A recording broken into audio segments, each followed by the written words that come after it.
So by not engaging into the Bodhisattva path, by not developing bodhicitta as quick as we can, it is not only laziness from our side, but it is also great selfishness from our side.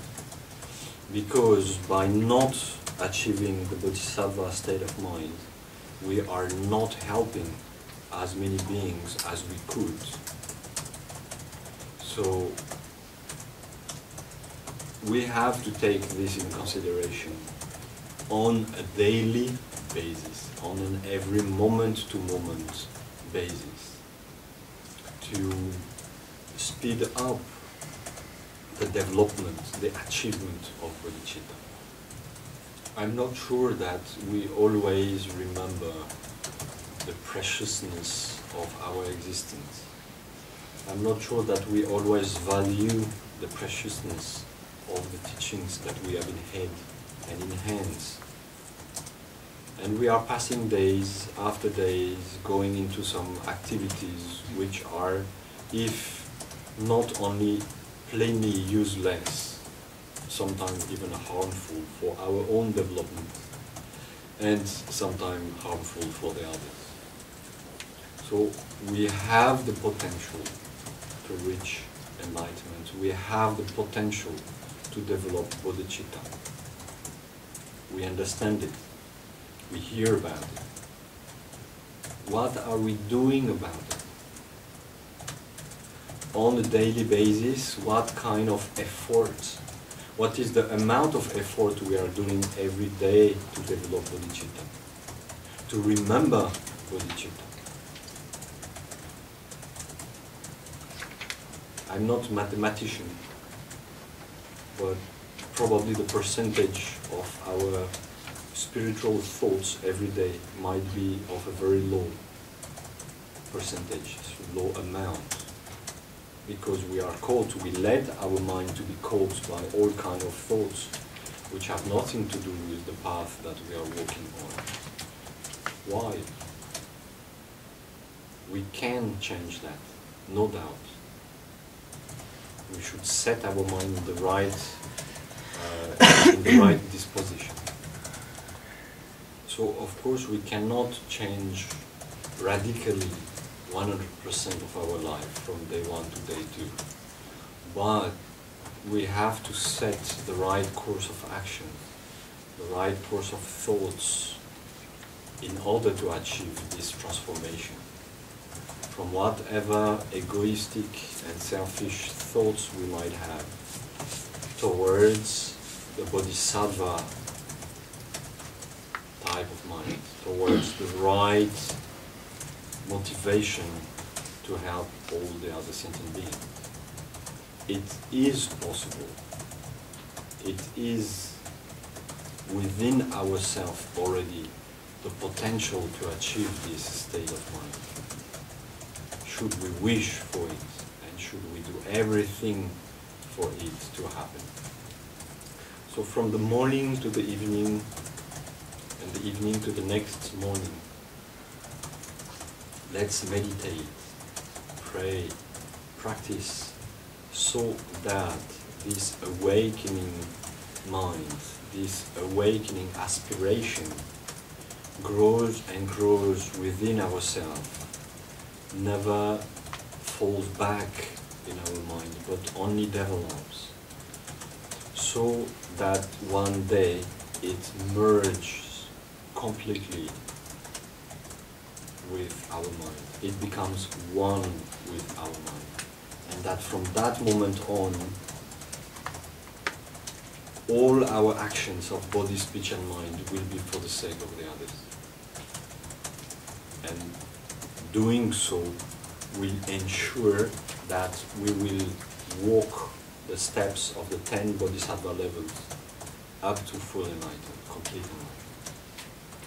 It's not enough just to wish that the awakening mind shall rise, shall develop where it has not yet developed, and so on. it is important that we generate it, that we transform any shadow of selfishness within our mind into the right motivation of serving all sentient beings. It's not just an idea, bodhicitta, or awakening mind. It's not something vague. It's something which is very precise in wisdom, in action, in potentials to help all the other sentient beings.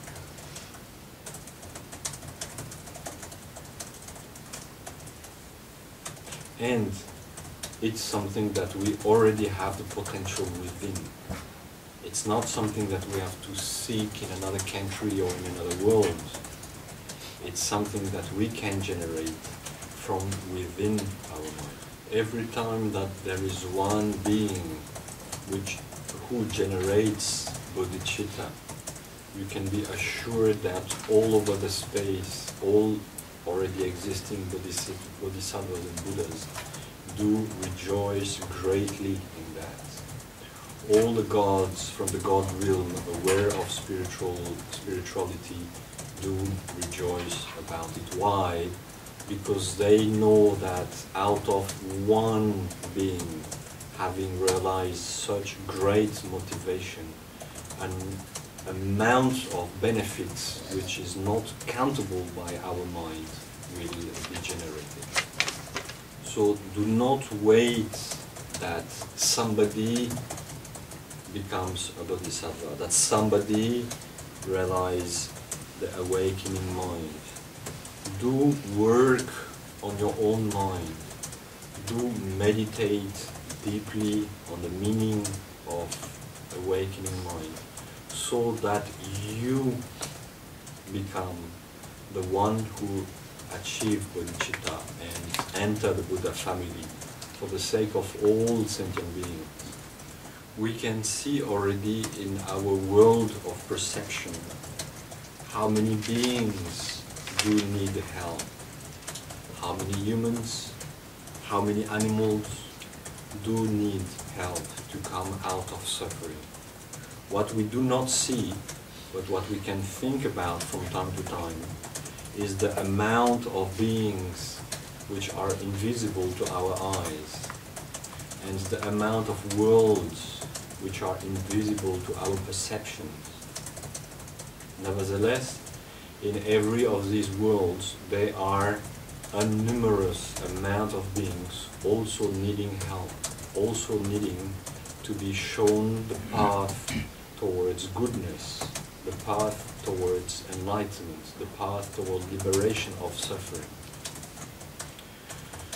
So to help all those beings, we need a lot of bodhisattvas.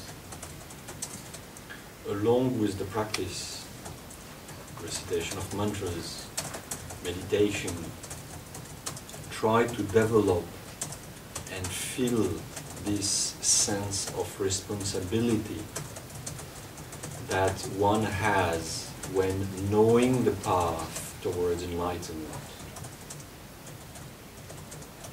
It is within our hands, individually, how many sentient beings we will be able to help, and when.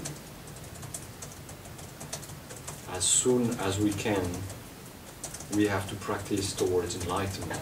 We have to generate a stable mind, and with that stable mind, a stable motivation, in order to accomplish bodhicitta for ourselves and to show the path towards enlightenment to all other beings.